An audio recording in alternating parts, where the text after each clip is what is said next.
Sanctus, Sanctus, Sanctus Dominus Deus Sabaoth. Salam jumpa kembali saudara-saudariku yang terkasih dalam Tuhan kita Yesus Kristus. Salam sejahtera untuk kita semua. Berkat Allah yang Maha Kuasa senantiasa menyertai kita. Marilah kita mendengarkan dan merenungkan bacaan-bacaan kitab suci hari Sabtu tanggal 17 Desember tahun 2022. Bacaan pertama dari kitab Kejadian pasal 49 ayat 2 dilanjutkan dengan ayat 8 sampai 10. Berhimpunlah kamu dan dengarlah, ya anak-anak Yakub, dengarlah kepada Israel ayahmu.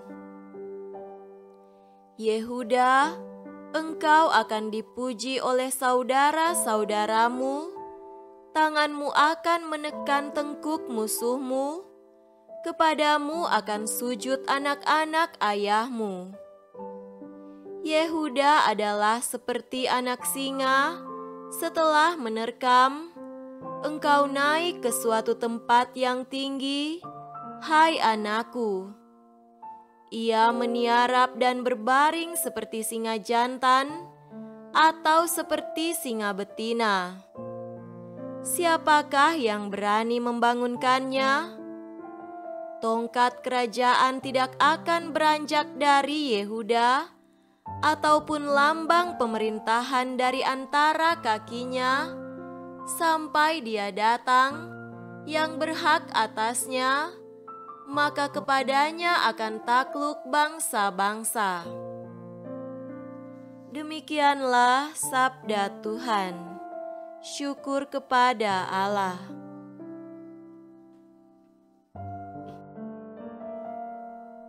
Semoga Tuhan beserta kita sekarang dan selama-lamanya.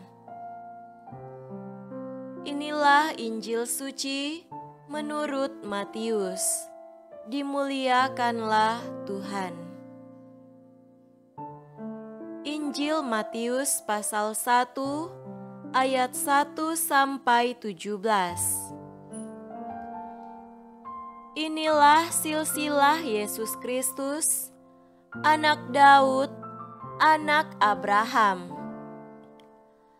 Abraham memperanakan Ishak, Ishak memperanakan Yakub, Yakub memperanakan Yehuda dan saudara-saudaranya, Yehuda memperanakan Peres dan Serah dari Tamar, Peres memperanakan Hezron, Hezron memperanakan Ram, Ram memperanakan Aminadab, Aminadab memperanakan Nahason, Nahason memperanakan Salmon, Salmon memperanakan Boas dari Rahab, Boas memperanakan Obed dari Rut, Obed memperanakan Isai, Isai memperanakan anak Daud, Daud memperanakan Salomo dari istri Uria, Salomo memperanakan Rehabeam, Rehabeam memperanakan Abia, Abia memperanakan Asa,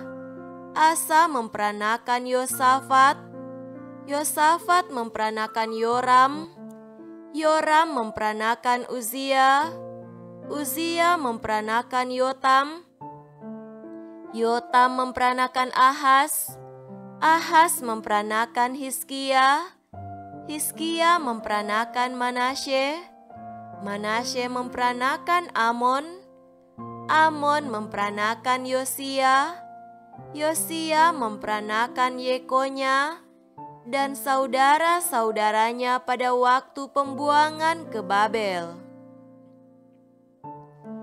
Sesudah pembuangan ke Babel, Yekonya memperanakan Shealtiel, Shealtiel memperanakan Serubabel, Serubabel memperanakan Abihud, Abihud memperanakan Elyakim, Elyakim memperanakan Azor, Azor memperanakan Sadok, Sadok memperanakan Akim, Akim memperanakan Eliud, Eliud memperanakan Eleazar, Eleazar memperanakan Matan, Matan memperanakan Yakub, Yakub memperanakan Yusuf suami Maria yang melahirkan Yesus yang disebut Kristus.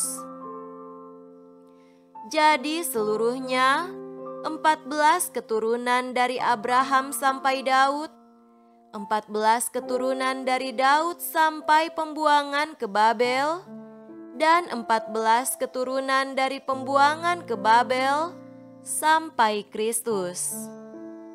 Demikianlah sabda Tuhan.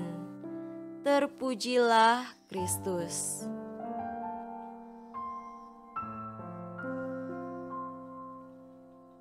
Saudara-saudariku yang terkasih dalam Tuhan kita Yesus Kristus, tema renungan kita pada hari ini adalah ambil bagian dalam rencana Allah. Setiap manusia yang lahir di dunia ini memiliki silsilah keluarga, demikian juga Yesus. Injil menampilkan banyak nama dalam silsilah keluarga Yesus. Beberapa pribadi dalam silsilah ini bukan manusia yang beriman sempurna, memiliki kerapuhan dan kekurangan. Ada pribadi yang baik, ada juga pribadi yang kurang baik. Di antara mereka telah mengalami berbagai kepahitan dalam hidupnya, ada yang bahkan jatuh ke dalam dosa. Mereka jatuh bangun dalam iman mereka, tetapi Allah tetap setia. Dari situ, kita bisa belajar bagaimana Allah sungguh mencintai setiap pribadi tanpa pamrih. Hal ini memperlihatkan kesetiaan Allah kepada umat-Nya. Kesetiaan Allah itu tidak terhambat oleh situasi dan kondisi apapun. Allah dalam kebijaksanaannya tak terbatas memahami keterbatasan kita manusia. Yesus sendirilah yang pada akhirnya menyempurnakan kekurangan dan kerapuhan keluarganya. Paus Fransiskus dalam refleksinya tentang keluarga pernah juga mengatakan bahwa tidak ada ayah dan ibu, adik dan kakak, serta keluarga yang sempurna. Begitupun kita juga tidak sempurna. Namun, yang menjadikan kesempurnaan itu adalah saat kita mau membawa, menerima kekurangan dan kerapuhan itu dalam pengampunan, kemudian mau ambil bagian untuk menyempurnakannya di bawah kasih Tuhan. Saudaraku terkasih, Tuhan sendiri telah mempersiapkan kedatangannya secara perlahan-lahan dan terus-menerus dari awal mula, sehingga manusia akan dapat mengenali dan mempersiapkan kedatangannya dengan pertobatan hati, seperti yang diberitakan oleh Yohanes Pembaptis. Benar bahwa nobody's perfect, tidak ada orang yang sempurna, baik itu secara fisik, emosi, ataupun intelektual. Namun, setiap orang dapat dipakai Tuhan ketika Dia berkenan melakukannya.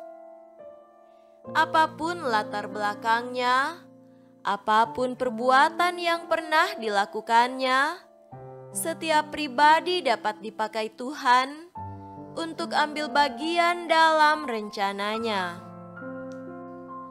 Kehendak Tuhan tidak bisa dibatasi oleh keterbatasan manusiawi kita.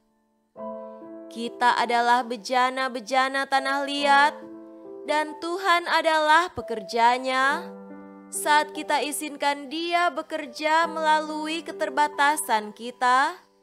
Dia akan membentuk kita menjadi bejana yang luar biasa. Tidak masalah orang tidak mengenal kita, atau kedudukan kita amat kecil dan tidak terpandang oleh manusia, tetapi Allah bisa memakai kita asal kita setia sebagaimana Allah senantiasa setia sepanjang sejarah dan melakukan pekerjaannya. Adalah suatu keistimewaan dan kehormatan bila kita bisa melayani dan mengerjakan pekerjaan Allah dengan setia pada hal apapun dalam setiap tugas dan tanggung jawab kita. Semoga demikian. Amin.